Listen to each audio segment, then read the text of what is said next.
pinprick of light, which grows bigger and more intense with every passing second. That shooting star looks like it's heading right at me.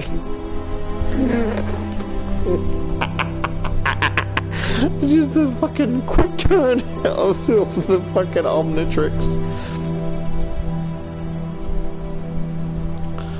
I wasn't sure of my hypothesis at first, but now I've no doubt the star, if it really is a star, really is plummeting towards me at a speed I can't even begin to fathom. It gets closer and closer still until... Hira, look out! Yeek. I pushed the transfixed Hira to the side, hoping to rescue her from the blast zone of the falling pieces of space debris, and land on the university roof with a dull thud. Pain shears through my leg, short and sharp. The air forces its way from my lungs as I gag on the crisp night air. When I glance up, my vision hazy. I can see the object is still shuttling towards us, so white and bright it hurts my eyes to look at it. I was hoping like it would break my leg so I can make an interesting design. It's pretty, but I've no doubt now that it's deadly too.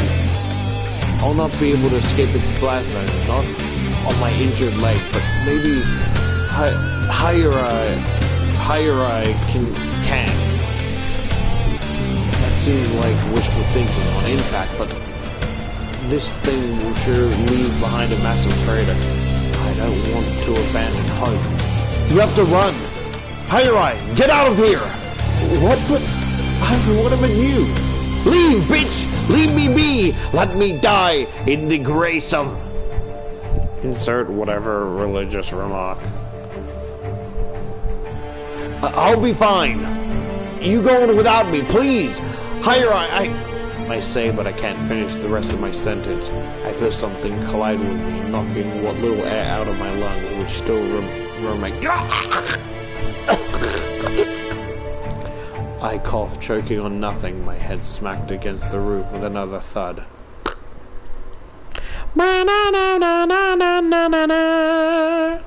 Oh no! Bye-bye!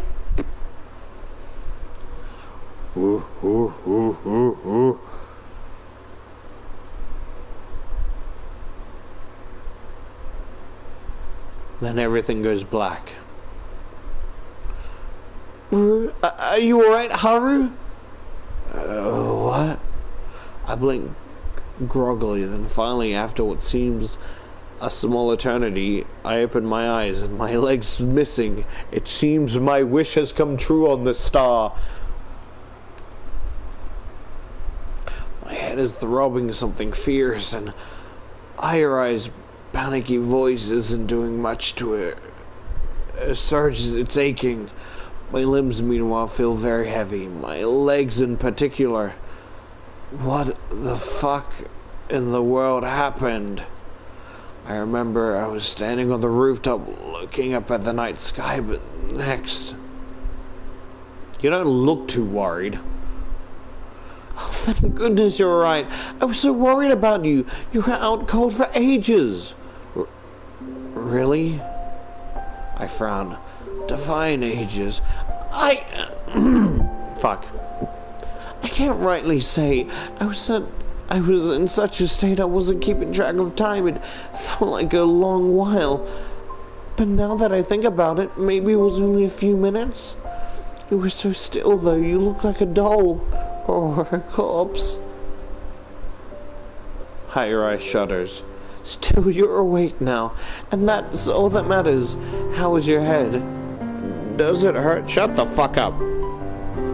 Does it hurt?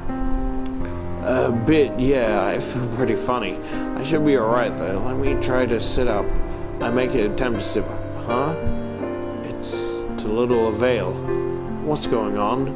I feel alright, despite the dull throbbing in my skull, but my body refused to obey me. Why can't I stand?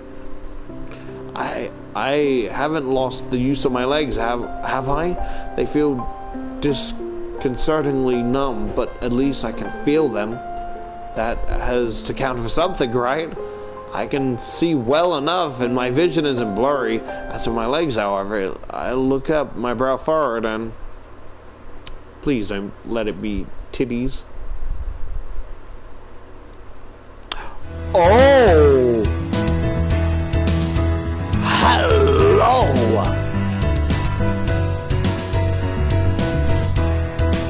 Stars ain't the only thing that's gonna be shooting tonight.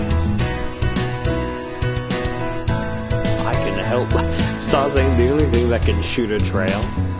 Golly! Wait, is she white? Damn, Killjoy. No, but Jen, I thought the main cover, I thought she was darker. You're telling me that's just an outfit design?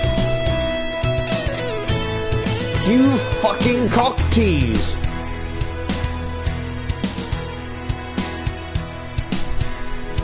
But by the Lord, those fucking thighs are heavenly. Man, I want some thighs like that for myself. And I mean, you know, I want to gain thighs, not have someone with them. Man, this is fucking a bummer. So not only are you a woman, but you're white as well? What a fucking killjoy.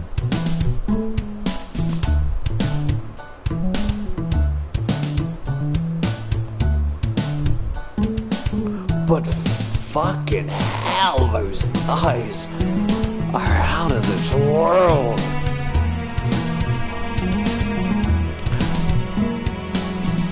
Damn, bitch, you want me to fucking bark? I'll bite into those thighs like a rabid bitch. Just say the word and I'll fucking leave some love marks for you, my dear. I can promise you that. Just say the word. Any body or body is fine. Thighs, tits, neck. Just tell me and golly, give me a chance. I swear this bitch is almost gonna turn me straight. Golly!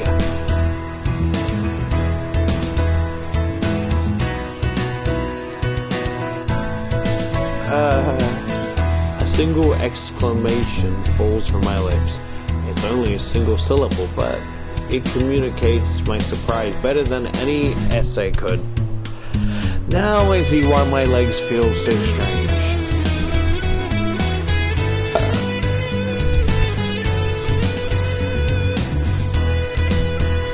This whole situation, so it seems, is strange in general. Greetings, Earthling, whose name I believe is Haru. It is my pleasure to meet you, though I fear it is not under the best circumstance.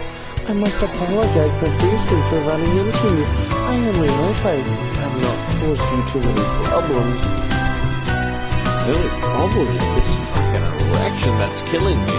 Like, you're right up against me, and since you're on me, it is actually quite painful. If you would be so kind to get off so I can take it out and let it breathe, and let me return to favor. Let me return the favor you got off of me so I can get off of you.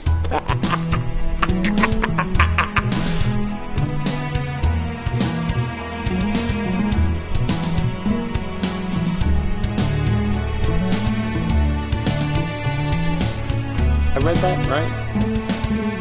Yep.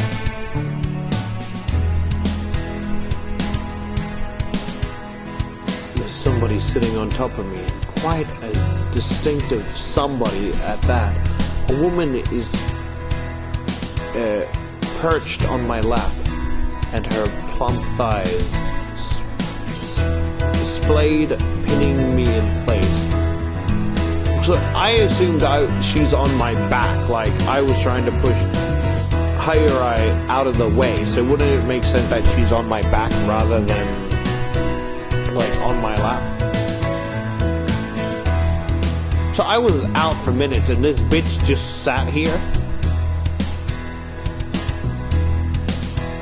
Her skin is so smooth. Her skin looks smooth. And her eyes large, which when combined makes her look beautiful. Oh, sorry. That too. Makes her look youthful. If I had to guess her age, I'd put her in the same bracket as Hayuri and I. In her very late teens and to very early 20s. Almost had a heart attack there, and then remembered that I'm in college, and so is the other bitch. So we're both legal, and this bitch should be legal as well.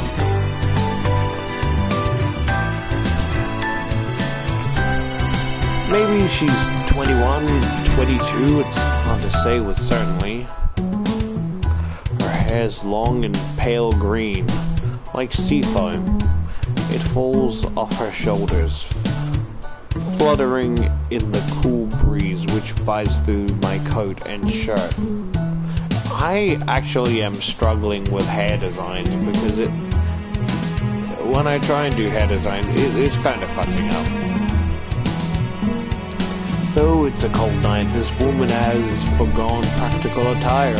She's wearing clothes the likes of which I've never seen before, outside of silly sci-fi flicks and Halloween costumes.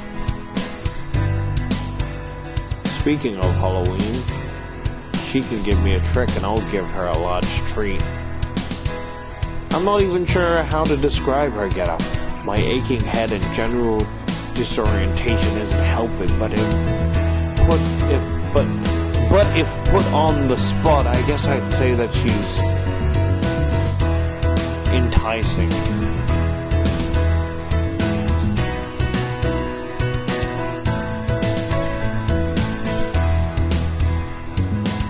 Peculiar though her outfit is, she's definitely very attractive. I can't help but wonder though whether she's cold wearing a skin-tight outfit like that. Backlit by the moon as she is, with the stars twinkling beyond her, this woman looks almost ethereal, or maybe extraterrestrial. What did she say to me just now? My mind isn't working properly. That fall really did a number on my head. And this woman's sudden, inexplicable appearance makes it chug slower still. Pardon me. Did she call me Earthling? Then would that make her an alien? I suppose that is how I must seem to you, though I have never considered myself as such. That is a fair point. If you go to space and meet another race, technically, to them, you would be the alien, not them. To me, you are the alien, you and your friend. But as I am on your planet now, I must oblige by your customs. I am an outsider, so I will not take any offense at being called an alien. You may call me that if you wish, if it will make things easier for you to understand. Wow, how considerate of you. Do you really think so? That makes me very happy. That is the first time I've ever been on this planet of yours, which is very lovely, by the way. And I am not entirely sure how I ought to act. I do not fully understand the customs of you Earthlings, but I am willing to try. Oh, fuck. Oh. Sorry, I'm just thinking of all the horrible hentais where it's like, our character could totally, you know, lie to her about the customs and then rail her senseless and then keep lying into this bigger hole and she would never know the difference. Or maybe the other chick would tell her at some point in the mid-season of the hentai, and then, but she's so, you know, like, cock-hungry that she doesn't care that she's being lied to, she just wants more of this, and it's just, oh, that's such a fucking disgusting thought. My bad. a little bit of an intrusive thought. Please do not berate me too harshly if I cause offense, though. Oh, no, there's no offense taken. Honestly, I'm so stunned by this chain of events. I don't know what to say. My mouth must be working on autopilot. I'm sure this must be some kind of crazy dream, but no. The alien girl on my lap feels too warm. Not to mention too solid for that. She's not the only thing that's solid at the moment. Speaking of the alien girl, so, what's your name? I am Ina Satalia. Anakin V.I.I. Oh shit, Ina, the blue and yellow chick? Crown Princess of Corville, which is located in Sector 9 of the galaxy. Wow, that is a lot to remember, even for a space nerd like me. I've never even heard of the galaxy before, or the Corville. It seems there's a lot about space I don't know about. But you can just call me Ina, if that's is easier.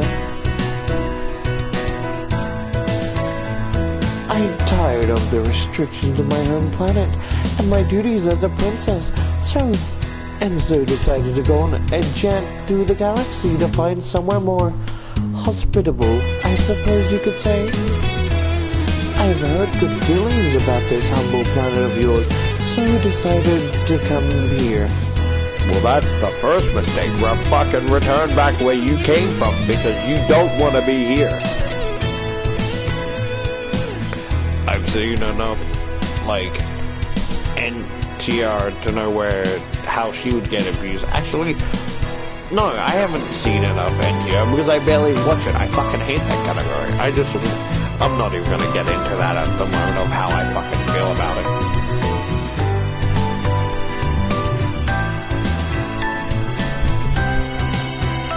I might have been a bit too eager while initiating the landing sequences, however. My poor ship broke apart in your planet's atmosphere. Although my power suit was able to protect me from the worst of the impact. That, and the very kind, considerate boy who offered himself as a shield to protect me. What? Don't mention it? But I must mention it. It was very good of you to catch me as I fell from the sky. Your thoughtfulness made my heart flutter, and so hasty though this might sound, I believe I've come to a decision. I mean, I wasn't saving you.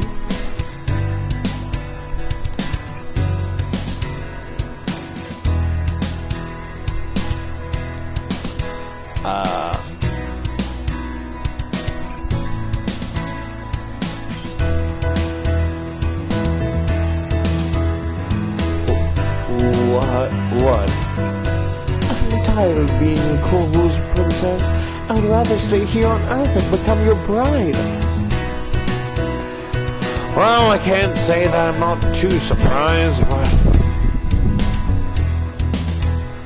Does that not sound like a wonderful idea? It's certainly an idea, but I agree with Ina. Still operating on autopilot till my last vestige of common sense kicked in. It's hard to think through the fog that's swirling about in my skull. But didn't she say something incredible just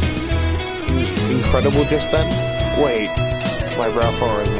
Like I agree to marry you. I've only just met you. This is insane. Whoa! Sorry.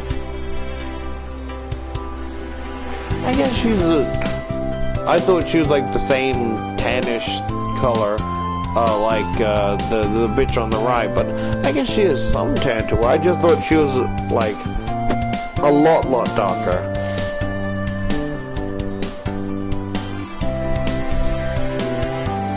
Huh? Does this mean you won't marry me? Sorry, but no, I'm too young to think about marriage. And like I said on the roof, I hardly know you. You don't? You do know me, though.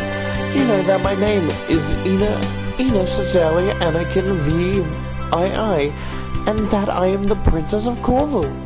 What more information could you possibly need? I don't mean to butt in, but... Hyrai butts in, but for once I appreciate it. I'm having a hard time dealing with Ina on my own. Sorry. My brain just switched to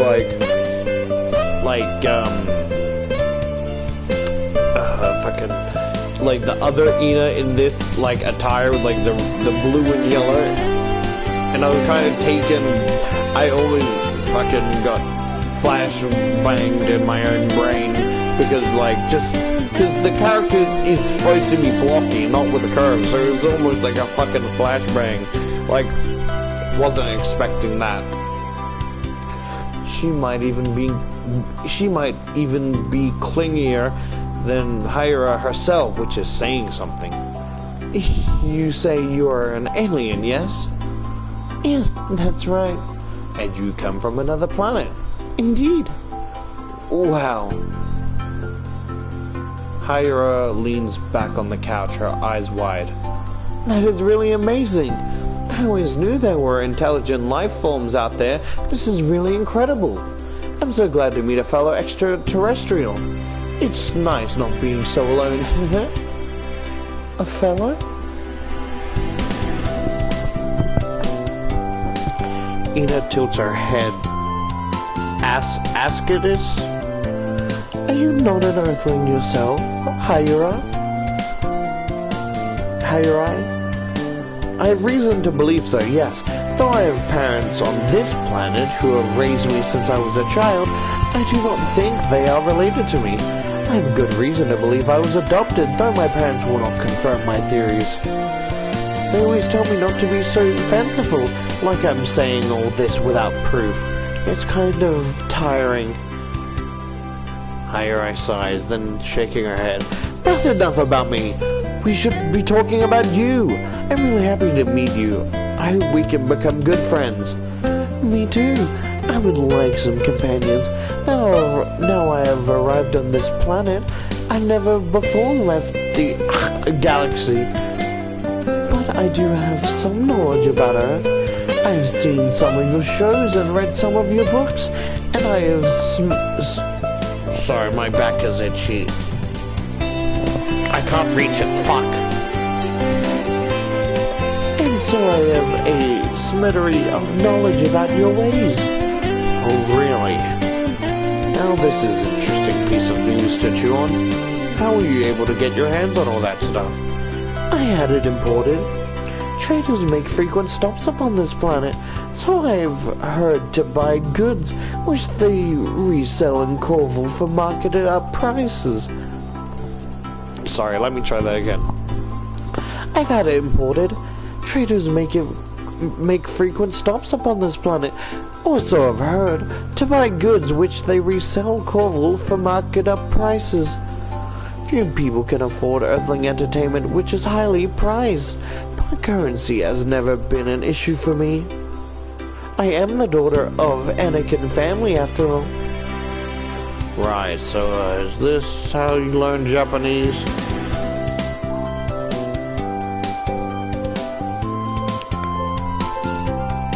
Save, bitch, save. Save, bitch, save. Yeah, bitch, yeah, my menu. Eat shit.